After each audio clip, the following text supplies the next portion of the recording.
as we sat beneath a willow tree whose tears didn't care, they just hung in the air.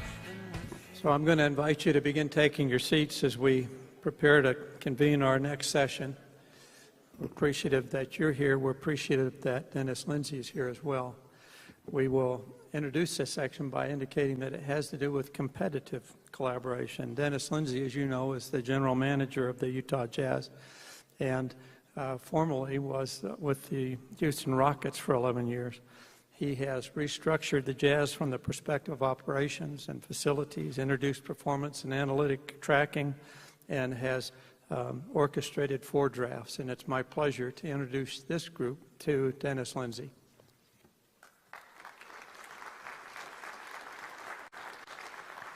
Thank you.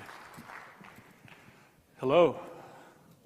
Excuse me for my dress. I was telling Senator Lee backstage that if I show up in a gym with a suit on, a player usually thinks he's getting cut. So my dress is strategic. Hopefully no one takes offense. So, well, honored to be here. I'm going to visit with you on competitive collaboration was my topic. And what I find out in these events is usually it's best that I just answer questions about the Jazz, about how we build teams, about competitive athletics, our environment. And what I found out is usually that type of speech goes a lot better. You find it much more interesting. So again, I want to thank each and every one of you for coming, and just to show you that I have a socially and politically aware head coach. We do get into local topics and business, but Quinn actually found an article a couple of months ago that he shared with Steve Starks and myself. It was on Bloomberg View, and it was how Utah keeps the American dream alive. I'm sure many of you have read it, but it's by Megan McCarty, and it's a great testament to our community. The Wasatch Front talks about upward mobility and the ability for people from Utah to improve their station in life. It has a lot of socio-political viewpoints, talks about the church and what they do for the disadvantaged. And it's really a great sense of pride for Quinn and I to work here. We understand that this is a faith-based community. We understand that the Miller family is values-based in how they operate. And so when I came 5 years ago from the San Antonio Spurs, and they were interviewing me, and I asked a few questions myself, I quickly found out that we had great alignment from a values-based standpoint. In Houston, I started basically as a scout that wanted to be a coach. My master plan in life was to be the head coach at Baylor University, where I was a student athlete, or University of Texas. I'm quite provincial to Texas, if you guys don't already know that and heard an interview. And so I started with the Rockets as a scout for 11 years, management, almost by default. And the master plan was for me to always go back to coaching. And what I found out is I loved management.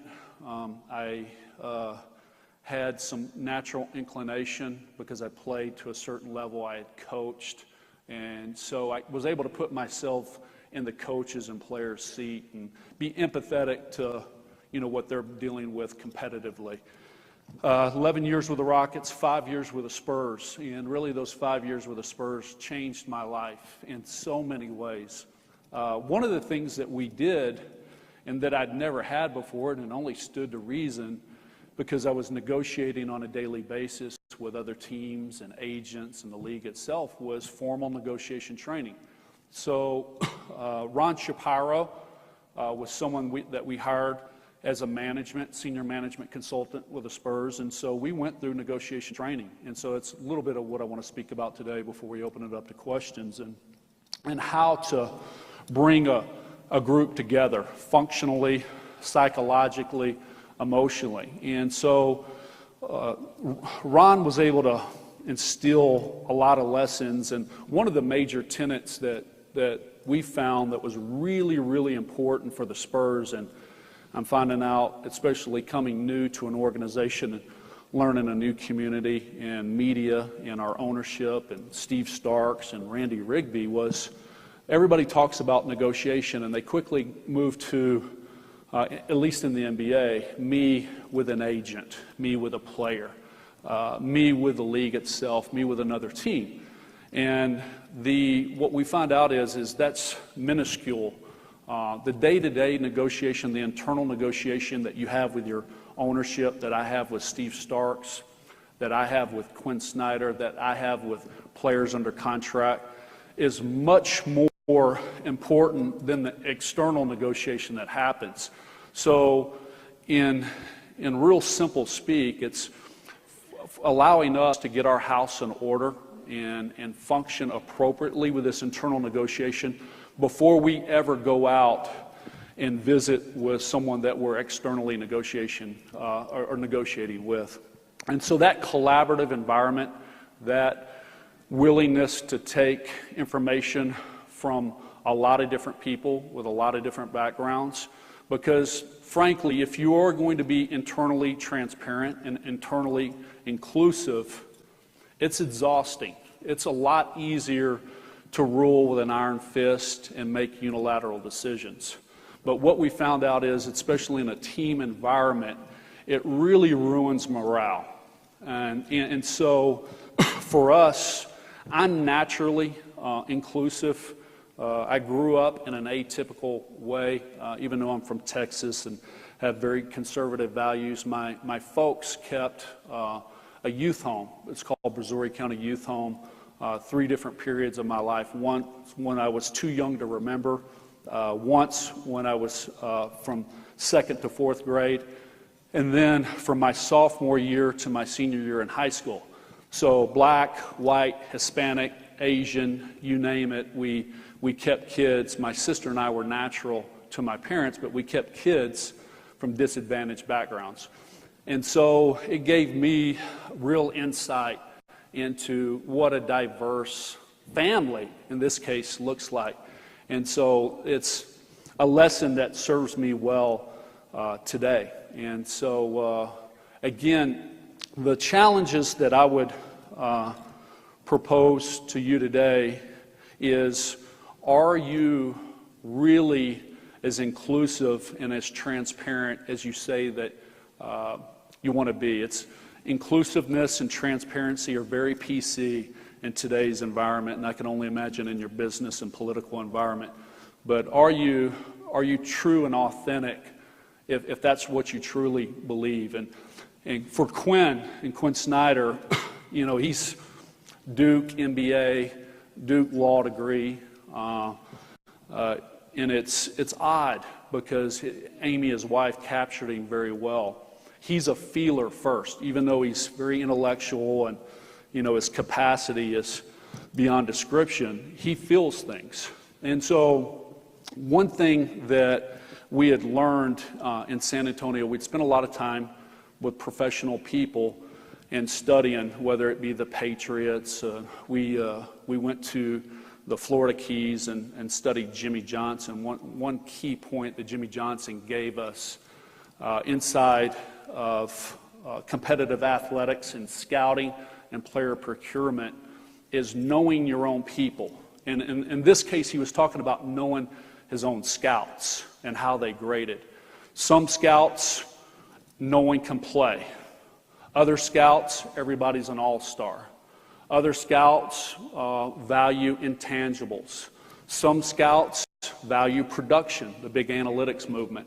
And so Jimmy challenged RC and I to know our own group. And if you knew your own group and you understand where they're coming from and their background, and in this case, how they grade players and people, then you'll have a better idea on how to handle that internal negotiation that happens every day inside of every organization. So that's my quick spiel. Hopefully, we can ask a few questions.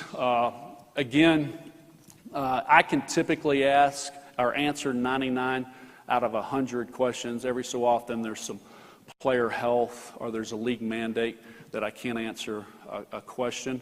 But just wanted to open this up. I think we have a special guest question. Oh, there he is. Hello. Dennis, I just wanted to ask you a question to start it off with. What do you look for in a draft pick? You've got a lot of things that you've got to consider. I actually wanted to make myself available just in case, and so I wanted to build up my resume.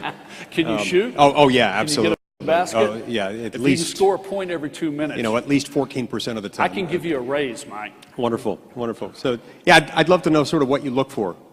Yeah, so I would imagine it's really what the audience is looking for, what you're looking for in a staff, Mike. And again, getting back to the Miller family, getting back to how I was raised and what I believe in regards to team is, for us, there's 3 areas of risk. Simply, if you would reduce it to an NBA, let's just talk about an NBA player. The biggest risk is, and it's the smallest bubble, is a player great enough to play NBA basketball. So in any one year, that means he has to be one of the 450 to 500 best players in the world. So that bubble's a really small bubble with all this associated risk outside of the bubble that the guy's just not good enough. So we start from there, and then it quickly moves to a health evaluation. That bubble of risk, can he play healthy basketball? Frankly, it's an area that we've struggled in the last 2 years, and we're hopeful some new measures and personnel will help us with that. And then a big one, and I think this is one that would probably be most appropriate for you and your audience, is the character-based assessment. And look, there's a lot of ways to run a professional sports organization, and many times, let's just be frank, there's certain clubs that they're just looking for talent, right? And how I was raised with my folks, how Carol Dawson, Rudy Tomjanovich, Greg Popovich, R.C. Buford is my mentors, Jeff Van Gundy as well, worked with in Houston, is the character-based assessment is huge. So what are his habits? Does he love the game? Is he naturally competitive? Is the foundation of his family underneath him? Are there 2 parents? Are there 1 parent? Is there a surrogate?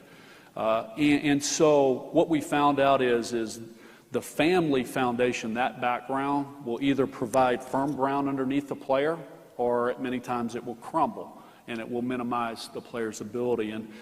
And so for the Utah Jazz, look, we've had great leadership historically with Mr. Miller and the Ladens and Jerry Sloan and Phil Johnson, and it was a no-nonsense group, Mike. And so they were very definitive from a character evaluation standpoint of who they would take and who they wouldn't. And it looks very familiar to our Utah Jazz fans, and we're high-minded. We'll take a pass on a very talented player if he has intel, behavior, legal issues. And not to say that we wouldn't ever take a risk, but we'd mitigate the risk with the negotiation that happened prior to the contract, the length of the contract language itself. But again, it's like building your group in any business. If you have a value-based approach, it provides a foundation.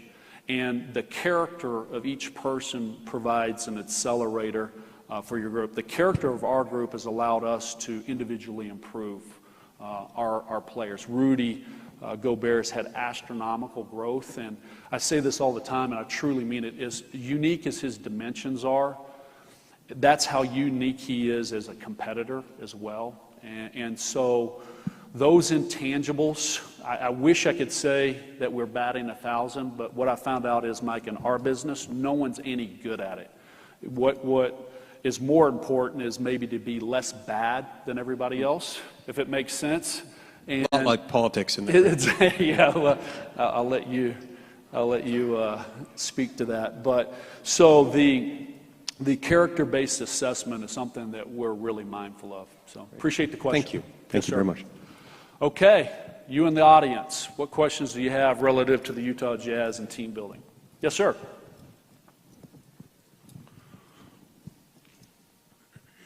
First of all, I'm a Jazz fan, so don't take this the wrong way, but it seems to me like in the NBA, there's certain markets that just have a really difficult time or the odds are stacked against them to win a championship. So I guess my question is, can the Jazz win a championship, and how do you go about doing that? Unequivocally, yes. Yes. So now, what's your name? I'm sorry. Randall. Randall, thank you for the question. Does it help you in San Antonio to hit on back-to-back lottery odds where you move and you get David Robinson and Tim Duncan? Absolutely. But you still have to fundamentally build around talents like that. Look, we got very, very lucky, Randall, with Rudy Gobert. If I knew that he was going to be that good, if I was that smart, I wouldn't have picked him at 27. I would have picked him in the lottery or one of the two first picks in the draft, as it's turned out in that draft. But right now, he's our ace, Randall. He's what we have to capitalize on. And we have to get another core talent. We lost a very significant talent, Gordon Hayward, that we developed over a 7-year period.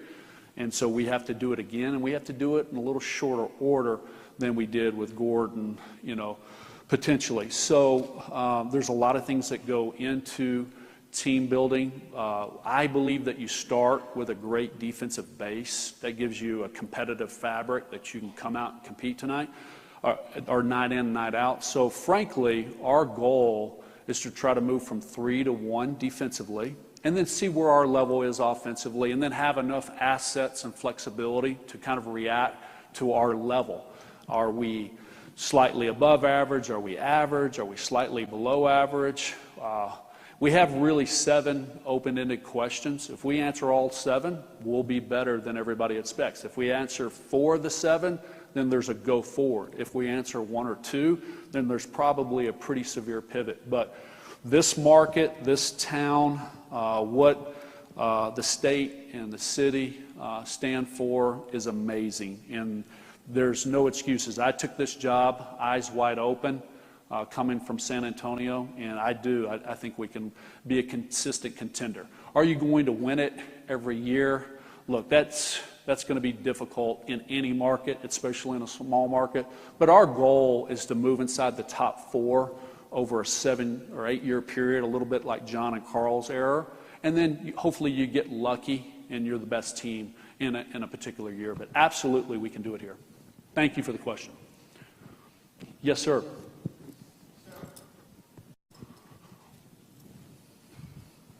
My name is Tony Benjamin from The Grange HR Consulting.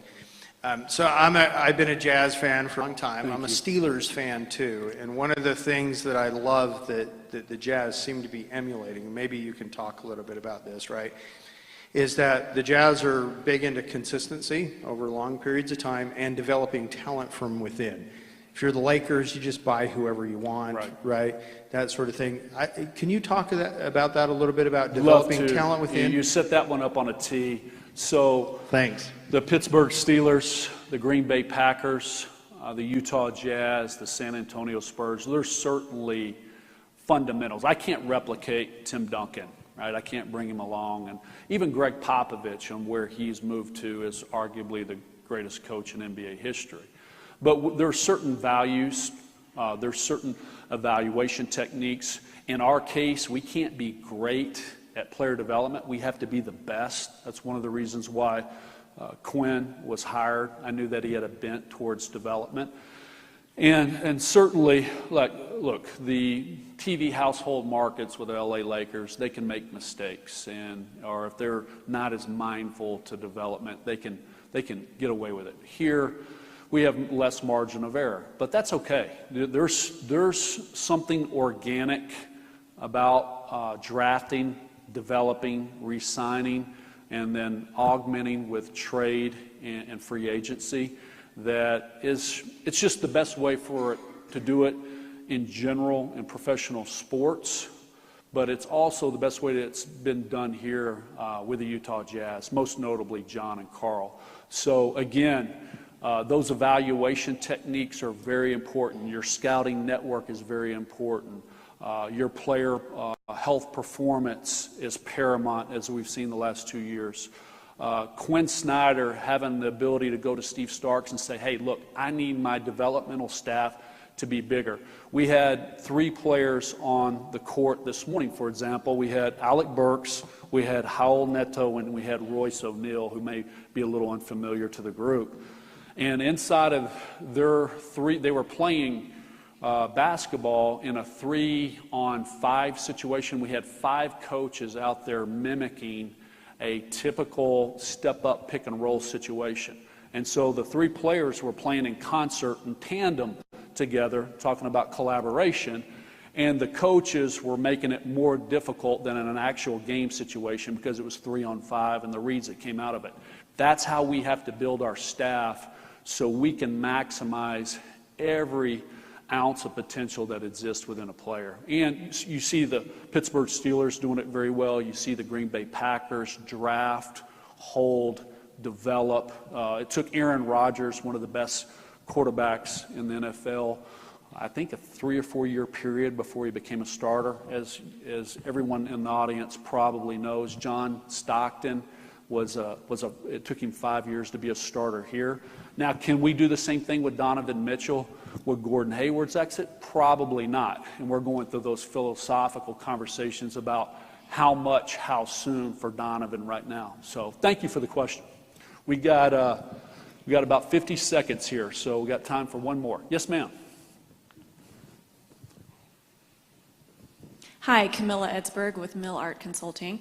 In regards to team building, how do you personally deal with resigned attitudes? Resigned attitudes. That's a great question. And so my number 2 in my operation is Camilla.